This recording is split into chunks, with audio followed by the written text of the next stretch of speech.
automatisk oprettelse af beskæring ved Erik Terkelsen fra Kompetence. I dag sker det ofte, at dokumenter til grafisk produktion og til trykning bliver fremstillet af folk, som måske ikke har en grafisk baggrund eller fuld forståelse for den proces, der foregår ved trykning og den efterfølgende behandling af dokumenterne. Det betyder, at der kan være behov for at foretage rettelser i de dokumenter, der bliver fremsendt, som egentlig værende klar til tryk. Til det formål er PitStop ofte en meget stor hjælp,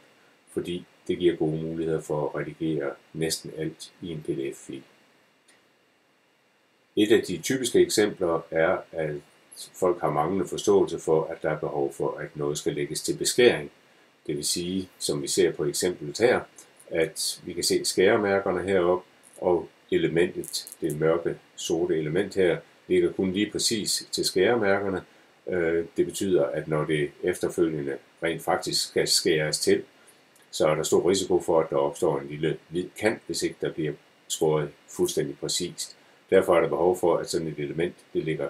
længere ud end skæremærkerne, så der altså er noget til beskæring. Det kan ofte være en ret omfattende proces at gøre den slags, men heldigvis så giver PitStop os nogle muligheder for at gøre det meget simpelt. Det vil jeg prøve at vise jer her.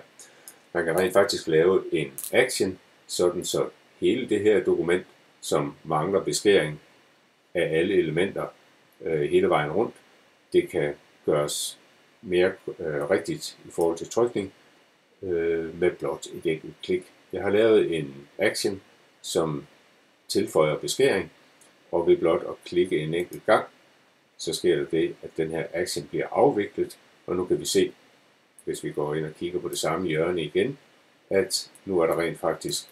blevet lagt til beskæring ud over skæremærkerne her, og hvis vi kigger lidt nærmere på, hvad der rent faktisk er sket, så kan vi tage et eksempel hernede, og her viser det tydeligt, at det der er sket er faktisk, at billedet bliver spejlet ud over trimboksen. Den måde folk ofte vil gøre det her manuelt, det vil være ved simpelthen at forstørre billedet, så det kommer til at ligge ud over kanten, men på den måde kommer man jo også til dels at gengive billedet i en lidt anden størrelse, end det oprindeligt var tiltænkt, og dels kommer man til at beskære noget af selve billedet. Det sker ikke ved den her metode, fordi der bliver selve billedet liggende, og man foretager blot en spejling ud over trimboksen. Det sker som sagt hele vejen rundt, og dermed så har vi faktisk med et enkelt klik gjort det her dokument langt mere velegnet til trykning. Det er blot et af mange eksempler på, hvad PitStop kan gøre, men det er også vigtigt at vide, at den her proces kan automatiseres, hvis man benytter PitStop server og måske endda en Focus Switch, så kan man faktisk sætte et hotfolder-baseret flow op, som gør, at man bare kan droppe sine filer i en mappe og hente færdige filer med fuld beskæring i den udgående mappe herfra.